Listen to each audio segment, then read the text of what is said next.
Good evening बच्चों।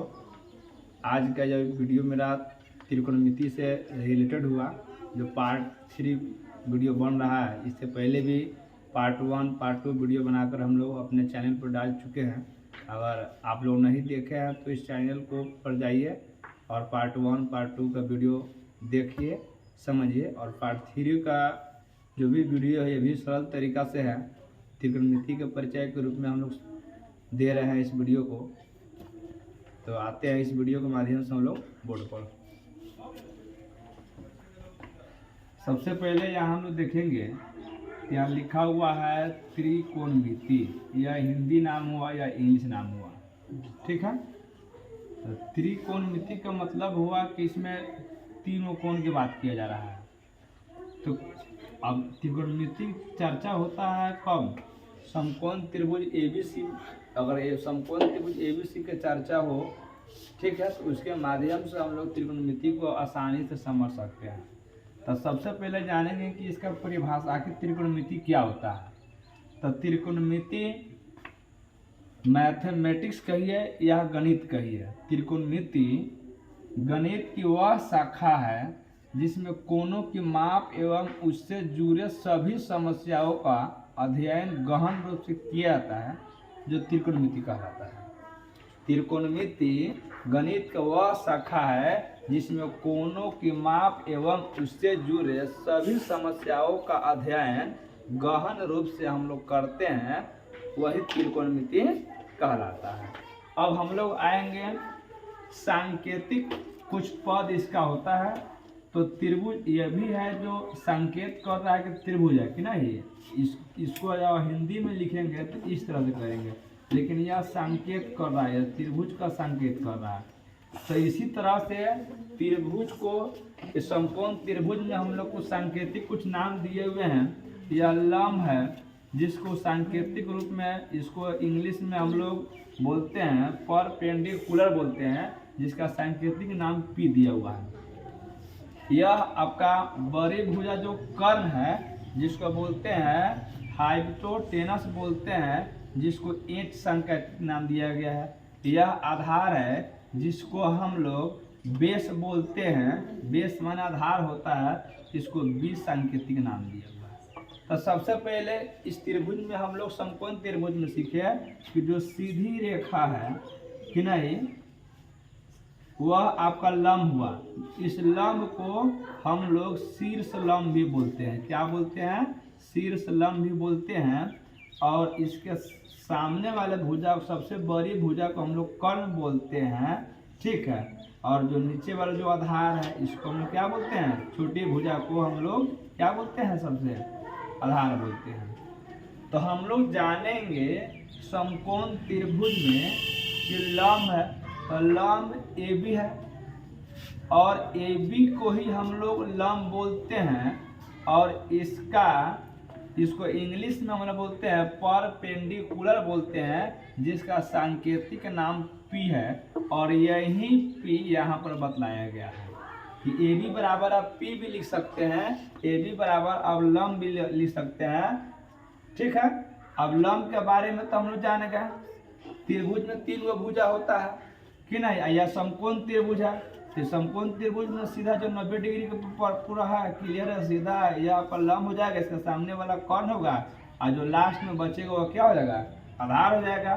अब हम लोग जानते हैं यहाँ पर, जब लंब को हम लोग जान गए कि AB जो भुजा ही लंब है, इसको हम लोग शीर्ष लंब भी बोलते हैं और इंग्लिश में परपेंडिकुलर भी बोलते हैं। और सांकेतिक नाम इसका P हुआ, जिसको P से हम लोग सूचित करते हैं और जानते हैं। और मैथमेटिक्स में हम लोग जब फार्मूला के यूज करते हैं तो वहाँ P का उपयोग करते हैं कि नहीं। और हिंदी मीडियम में हम लोग वहाँ पर उसका लंब का उपयोग हम लोग करते हैं। तो चलिए, AB आपका लंब हुआ जिसको परपेंडिकुलर हम लोग बोलते हैं और सांकेतिक नाम इसका P हुआ। उसी तरह से यह BC जो है, यह BC जो भुजा है, ठीक है, रेखा है, यह इस त्रिभुज का आधार हुआ। और आधार को हम लोग क्या बोलते हैं? बेस बोलते हैं। बेस माना होता है आधार, और आधार को B से सूचित किया गया है, इसका सांकेतिक नाम B दिया गया है। कहने का मतलब है कि उसका छोटा नाम बी दिया गया है कि नहीं। और इसका बी का फुल फॉर्म आप जानिएगा तो बेस होगा, और बेस को ही हम लोग आधार बोलते हैं। आगे हम लोग देखेंगे एसी को, सबसे त्रिभुज की समकोण त्रिभुज का सबसे बड़ी भुजा का जिसको हम लोग कर्ण बोलते हैं, जिसको हाइपोटेनस बोलते हैं, जिसको हम लोग एच से सूचित करते हैं, और सांकेतिक नाम इसका एच दिया गया है। क्या दिया गया है बउआ? एच। सांकेतिक नाम इसका एच दिया गया है, जिसको कर्ण बोलते हैं। अब इससे आधारित कुछ सूत्र होता है, कुछ फॉर्मूला होता है। आप एच स्क्वायर जब यहाँ पर लिखा हुआ है कि H square equal to P square plus B square, तो अब इसका मतलब आपको समझना होगा कि जब सर एच स्क्वायर लिखे हैं, इसका मतलब है कि कर्ण का स्क्वायर हुआ, क्योंकि यहाँ देखिए एच है, उसके ऊपर कर्ण लिखा हुआ है, इसका मतलब हुआ कर्ण का स्क्वायर हो गया, ठीक है, या एच के स्क्वायर बराबर। अब यहाँ पर पी है, तो पी का मतलब कथी हो गया? लंब का स्क्वायर हो गया, ठीक है, यहाँ प्लस है तो प्लस, यहाँ बी है तो बी से आधार को करते हैं तो यह आपका आधार का स्क्वायर हो गया। तो इस तरह से इस नाम को हम लोग हिंदी में भी हम लोग कर सकते हैं कि H square equal to P square plus B square. और अब देखिए, अगर ये तो यहाँ से हो गया, अगर ये स्क्वायर जब हटेगा, जैसे मान लेते हैं कर्ण के ऊपर स्क्वायर है, एच के ऊपर स्क्वायर है, तो P square plus B square हो गया। अगर ये स्क्वायर हटेगा तो एच बराबर क्या हो जाएगा? इसके जो राइट साइड में जो रहता है वो सभी संख्याएं क्या होती है? रूट में हो जाती है। तो यही बनाया गया है, एच स्क्वायर बराबर P square plus B square, यानी एच बराबर रूट में P square plus B square भी हम लोग बोल सकते हैं या कह सकते हैं, यानी कर्ण बराबर रूट अंडर लंब स्क्वायर प्लस आधार स्क्वायर। अब देखिए सेकेंड नंबर में भी है, अब पी स्क्वायर, तब पी के जब बात कहा जाएगा तब तो मालूम चल जाएगा कि लंब स्क्वायर की बात हो रहा है, क्योंकि इसका सांकेतिक नाम क्या है? पी है। तब पी स्क्वायर, तो लंब स्क्वायर बराबर क्या होता है? कर्ण स्क्वायर माइनस आधार स्क्वायर। तो कर्ण को एच से सूचित किया गया है, तो एच स्क्वायर और माइनस आधार को बी से किया गया है, तो बी स्क्वायर हो गया। अब यहाँ जब स्क्वायर जब हटाएंगे तो इसको बगल वाला इक्वल के इक्वल टू के जो दाहिने साइड वाले से मान लेते हैं कि यह देखिए दो को हाथ को देखिए, जिसको हम लोग हैंड बोलते हैं, जिस हाथ से खाते हैं उसको राइट हैंड बोलते हैं कि नहीं, जिस हाथ का खाने में उपयोग नहीं करते हैं, अदर काम में करते हैं, उसको लेफ्ट हैंड बोलते हैं। तो हम लोग यहाँ पर देखेंगे इस साइड वाला आपका राइट हो गया, इस साइड वाला आपका क्या हो गया? लेफ्ट हो गया। तब पी स्क्वायर बराबर H square minus B square, यानी पी बराबर root under H square minus B square. आप लोग पूछ सकते हैं कि सर है रूट कहाँ से आ गया? तो यहाँ पर पहले स्क्वायर था, तो स्क्वायर हटेगा तो दाहिने साइड वाला जो भी नंबर होगा वह सभी रूट में जाएगा। तो इसके माध्यम से समझ गए। थर्ड नंबर में हम लोग देखेंगे कि बी स्क्वायर है, तो बी का मतलब होता है आधार। जब यहाँ पर आपका दिया हुआ है बी स्क्वायर बराबर H square minus P square, तो जब इसको हिंदी में जब इसको हम लोग कन्वर्ट करेंगे तो यहाँ लिखेंगे आधार स्क्वायर बराबर कर्ण स्क्वायर माइनस लंब स्क्वायर, ठीक है। अगर इसको स्क्वायर को हटाएंगे तो इसलिए कथी होगा? आधार बराबर क्या होगा? कर्ण के स्क्वायर माइनस लंब के स्क्वायर, यह हो जाएगा रूट में हो जाएगा।